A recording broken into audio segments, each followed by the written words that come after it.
ल यहाँ के अरे हामी दिदीको घरमा आएको छौँ होइन अनि सबैले चिने होला दिदीलाई यो काठमाडौँको चोरपाटीको छेउछाउ रहेछ होइन अनि हामीहरू यहाँ पकाउँदैछौँ यता हाई डुइङ काँडाघारी अरे यो हाई डुइङ गुड ए ट्याक्क बनाउँदैछौँ है खानेकुरा बनाउँदैछौँ खानेले खाइसक्नु भयो होइन अब अरू खाने पनि तयारीमा छौँ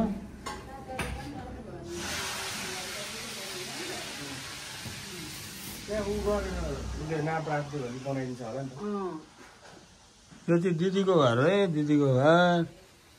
घरमा सिर्जना दिदीको घरमा आएका छौँ अब थोरै भिडियो